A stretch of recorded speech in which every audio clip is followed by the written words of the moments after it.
Hi, friends. I'm Father Kerry Walters, pastor of Holy Spirit American National Catholic Church, and this is another Holy Spirit moment. About a century ago, the German sociologist Max Weber said something that even today I find startling and fascinating. He said that the universe in which you and I live is increasingly disenchanted, and by that he meant that the rise of modern science, with its utterly physicalistic way of accounting for reality, leaves no room for the transcendent or for God. We dwell, therefore, in a world that is disenchanted.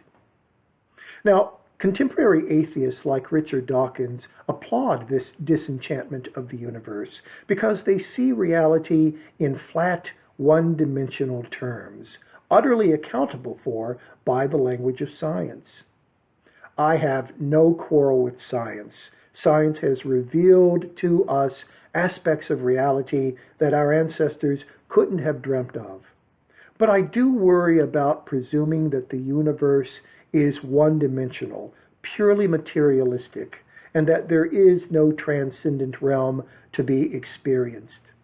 I worry about that because it seems to me that we humans crave what Weber would have called enchantment.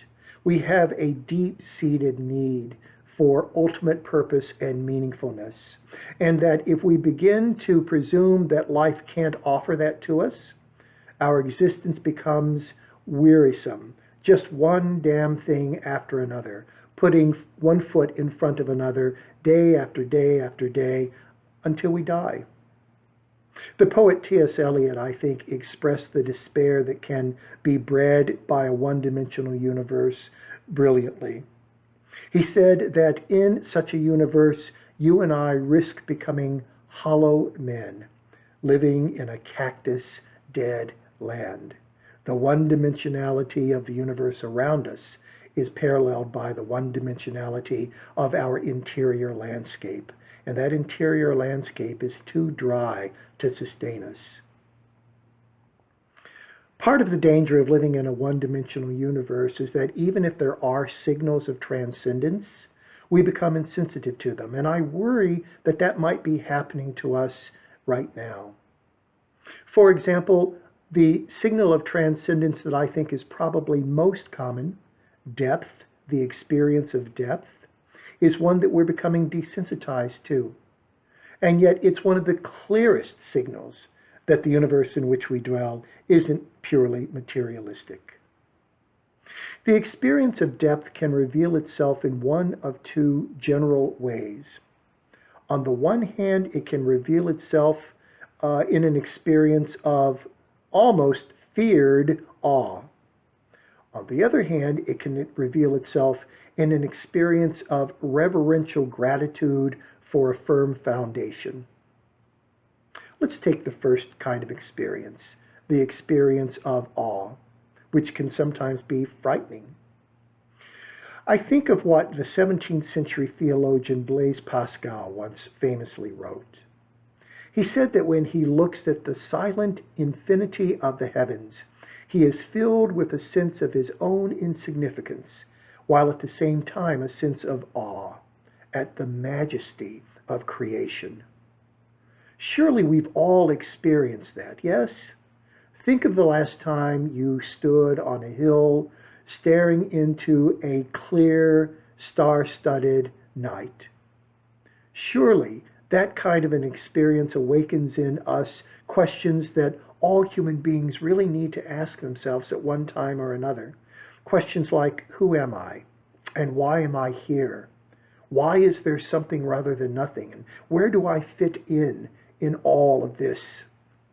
These kinds of questions, born of a sense of awe, born of a sense of existential fear perhaps, stretch us beyond the everyday realm in which we live.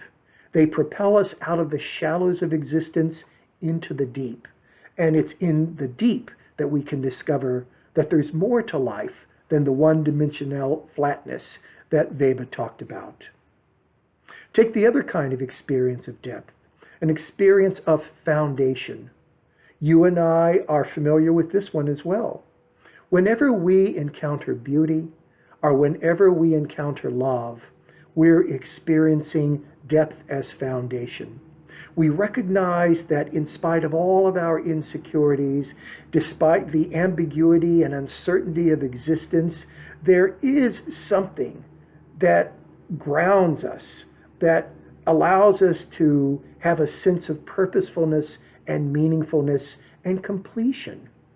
And it's contemplation of beauty or the experience of love. Now, we've got a choice at this point, don't we? We can accept the one-dimensionality of the universe, and we can write these kinds of experiences off as nothing more than psychologisms. We can tell ourselves that they originate within us and they end with us. They point to nothing beyond themselves. Or we can take a chance. We can assume, just as a hypothesis if nothing else, that in point of fact we have these experiences of depth because they correspond to something that exists independently of us, that exists objectively, out there in reality. And what that immediately will suggest is that reality isn't one-dimensional or flat at all, that there are dimensions to reality which, if we become aware of them, open us up to much more than the shallows of existence. And why not call that kind of depth God? Well, that's what the theologian Paul Tillich did in a very famous sermon that's been republished in a collection of his sermons called The Shaking of the Foundations. He says this. He says, "You may think of yourself as an atheist, but if you have ever experienced depth, the kind of depth I've been talking about, you can't call yourself an atheist because that depth that you have experienced is precisely what tradition has always called God." What we need to do, my friends, is to cultivate a sensitivity to signals of transcendence, such as depth, and to take seriously the possibility that in point of fact, the universe in which we live is much more multidimensional than we can even imagine. Let us go, my friends, out of the shallows into the deep. I'm Father Kerry Walters, and this has been another Holy Spirit moment. Thank you so much for listening. I'll see you next time.